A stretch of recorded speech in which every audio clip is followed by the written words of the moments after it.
Hello ice friends, and in this video I'm going to share with you on how to make our big blocks of clear ice. We start off by using this machine. It's called a Kleinbell machine. Now inside the machine are two bins. All the freezing coils are on the bottom of the unit, and so when you put the water in, it freezes it up. So let's do a quick temperature check. And so right now we have about negative 25 to 26 degrees. First thing that we do is we put these bag liners inside these bins as they will help, hold the water. Then we held them by these little brackets. So as ice freezes, it expands a little bit and it's going to push the sides of these walls. So to make sure that we don't get too much of an angle, I put these brackets in. And then here we just fill it up with water. And this is just filtered tap water. Nothing special about it. Each bin holds approximately 50 gallons of water. And then let's do another temperature check. And so we have around 50 degrees. And then here I just have a fountain pump with this bracket that I've made. And so how this fountain pump works is that it just sucks up the water on the bottom and pushes it out. And then here I'm just going to hook it right here on the side of the bin. And I'm going to push it down so that way we get a circulation going on. Plug it in, pump is working, and we're ready to rock and roll. And that is pretty much it. But for the sake of experimentation, we're going to put a pump right here to create circulation. On the other side, we're not going to have no pump on there, and we're going to see what happens. Also, I'm going to do a little depth check. So each bin here is approximately 12 inches deep of water. Day one, it's around 3:30 in the afternoon and approximately 48 degrees. Day two, 24 hours later. Let's check our bins. So let's see, what do we got? So in the clear side with the pump running, I'm going to pull it up a little bit to create some circulation, but it still looks very clear. However, the side with no pump in it, you can see that we're starting to get some cloudiness in there. And what these are, this is actually air bubbles that are being frozen into the water. Right here, the ruler, or the straight edge right here, is actually touching the bottom of the ice. If we do another check, we got about 7 inches, 7 3/4 of an inch. And over here, about 7.5 inches. And a temperature check, we got the water has chilled down to about 33 degrees. Now, starting on day 3, let's see what we got here. So you can see that we clearly has a difference between the two. Now you can see that I'm really touching the ice. You can see how it's growing a little bit more on the side.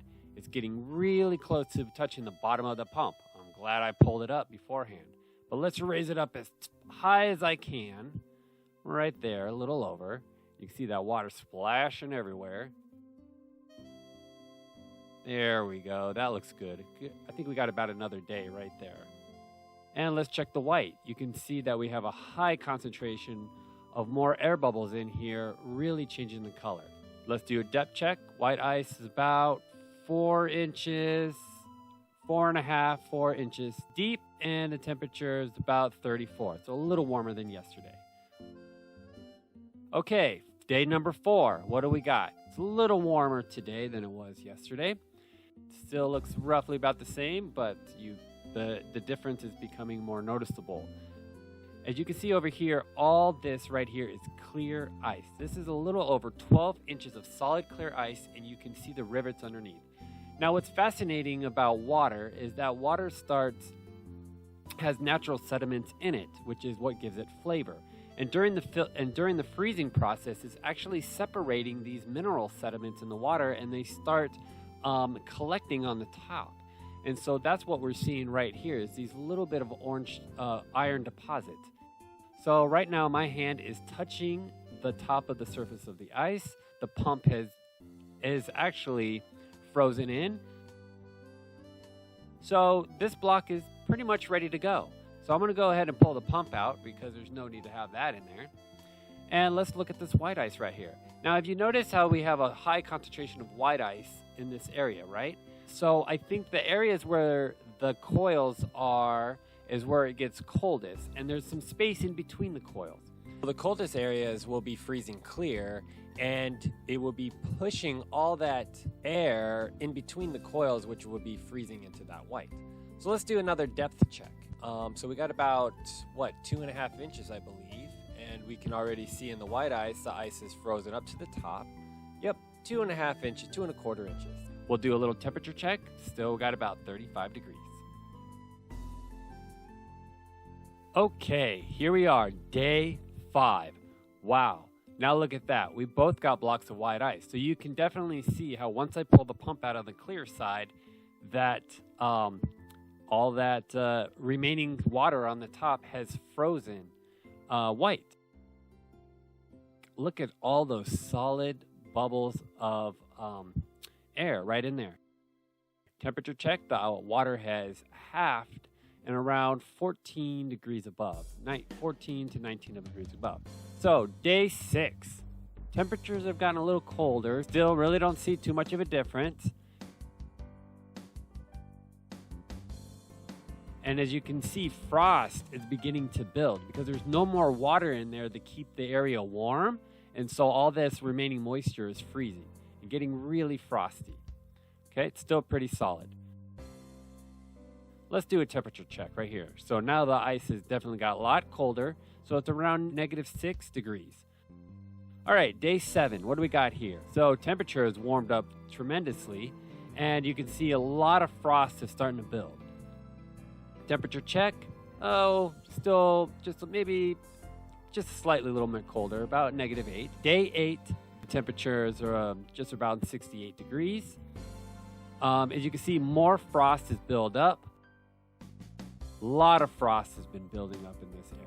We even got some on the lid, right? Cool. All right, let's do a temperature check. And, this is interesting. So it's gone up a little bit to just about -1 degrees. Well, anyways, I think we're done. Let's go ahead and pull this. So we're going to pull the brackets.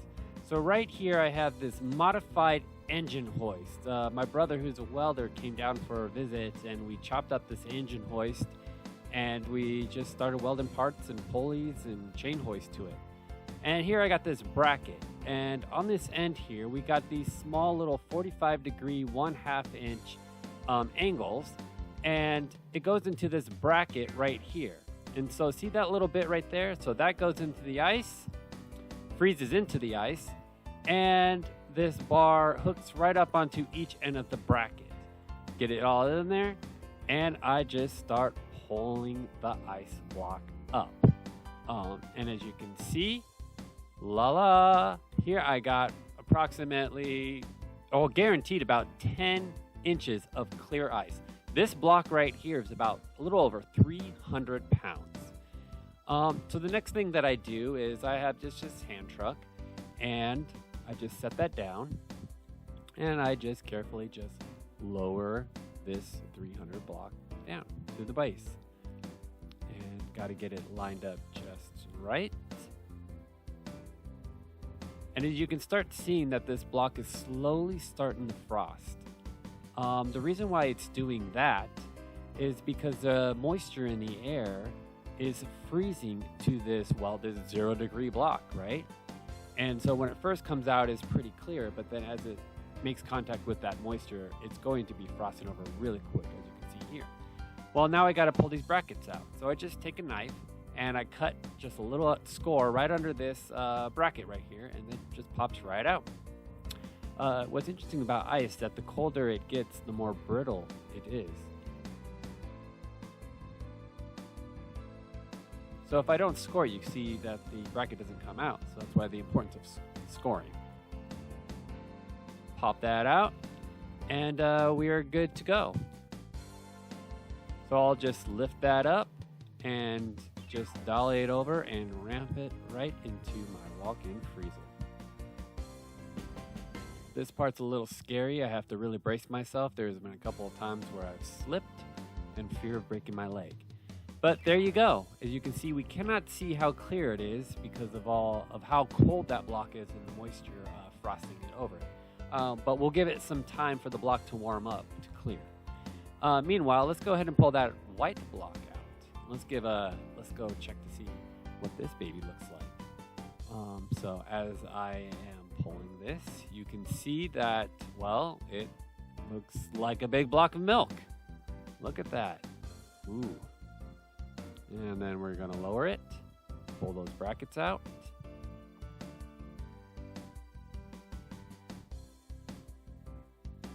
Get it lined up, put it on the dolly, and ramp it into the freezer. Now let's go inside the freezer. So here are the two blocks of ice. You can clearly see the strong contrast. Let's give it a test. Okay. At the core of the ice is around -10, -15. So here I left it in here for a day or two. And as the ice started warming up and annealing, because my freezer is around 20 degrees above, now you can start seeing the layer of the top of the block where the ice was frozen in. So we got about 8 above or so. And that's it. So that's how we get our blocks that starts from a machine. We fill it up to water, and voila, into these 300-pound blocks of ice that we use to make ice sculptures. Well, thank you for watching. If you have any questions, please write them down below in the comment section, and I will do my best to answer them to the best of my knowledge. Thank you so much, and enjoy.